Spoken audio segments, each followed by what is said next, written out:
देहिक दैविक भौतिक तापा राम राज कहु नहीं व्यापा। लोकसभा चुनाव के लिए इन दिनों सभी राजनीतिक दलों ने प्रचार प्रसार में अपनी पूरी ताकत झोंक रखी है। वहीं बीजेपी भी राम मंदिर को लेकर वोट बटोरने की कोशिश में लगी है। लेकिन इस बीच बीजेपी में हिंदुत्व के ब्रांड एम्बेसडर माने जाने वाले सांसद साक्षी महाराज के सुर अब बदलते दिख रहे हैं। ऐसा इसलिए क्योंकि उनका बयान ही कुछ ऐसा आया है। एबीपी नेटवर्क से खास बातचीत में बीजेपी सांसद साक्षी महाराज ने कहा, हिंदू राष्ट्र तो कई अतताई राजाओं का था, कंस का भी था, लेकिन अब समझ में आया कि हिंदू राष्ट्र नहीं, हमें राम राज्य चाहिए था, जो मिल गया।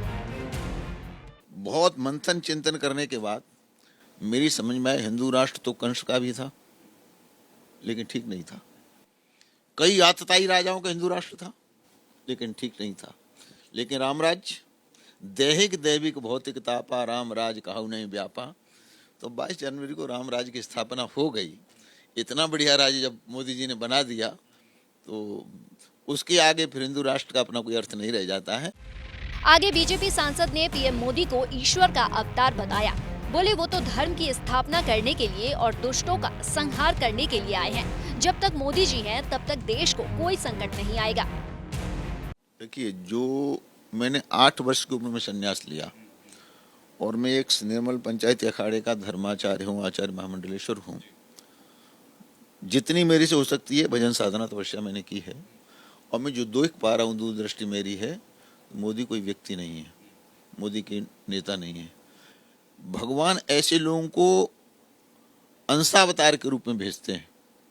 तो मेरी समझ से मोदी कोई अवतारी पुरुष हैं जो धर्म की स्थापना करने के लिए, ईश्वर के अवतार आप कह रहे हैं? ईश्वर के अवतार हैं, धर्म की स्थापना करने के लिए, दुष्टों का संहार करने के लिए और राष्ट्र का उत्थान करने के लिए ये धराधाम पर आए हैं। इसलिए वो व्यक्ति बिना रुके बिना झुके 24 घंटे राष्ट्र सेवा में लगे ही रहते हैं। 24 से 29 आपके मुताबिक टर्म, और उसके बाद कब तक प्रधानमंत्री? मैं ये समझना चाह रहा हूँ। आप सन्यासी हैं, कुछ भविष्य भी आप समझ लेते हैं? जब तक भगवान करे मोदी जी को मेरी आयु मेरा जीवन भी लगे, जब तक मोदी जी का शरीर है तब तक इस हिंदुस्तान में वही होगा जो मोदी जी चाहेंगे। इसी के साथ साक्षी महाराज ने मुसलमान को लेकर बताया कि उन्हें अब तक डराया गया, धमकाया गया, लेकिन अब जाकर मुसलमानों को समझ में आ गया है कि कौन सही है और कौन गलत। तस्वीर साफ हो चुकी है। बीजेपी नहीं बदली है। मुसलमान को जो डराया गया, धमकाया गया, बहकाया गया, वो मुसलमान की समझ में आ गया कि बीजेपी के बारे में जो कहा गया कि बीजेपी आ गई तो मुसलमान को खा जाएगी, हम तो लहसुन नहीं खाते, प्याज नहीं खाते, मुसलमान को कैसे खा लेंगे। तो मुसलमान की समझ में आ गया कि ये जो राजनीति करने वाले लोग हैं, अपने स्वार्थ के कारण हमें केवल बहकाने का काम किया गया था।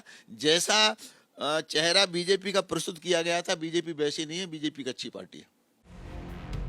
इस तरह से साक्षी महाराज ने हर मुद्दे पर अपनी बात रखी। बता दें कि बीजेपी ने साक्षी महाराज को यूपी के उन्नाव से एक बार फिर टिकट देकर भरोसा जताया है।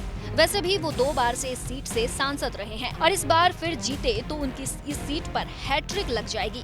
साक्षी महाराज का इस बार सपा प्रत्याशी अनु टंडन से मुकाबला है। भारत की बात रोहित सिंह सावल के साथ सिर्फ एबीपी न्यूज पर।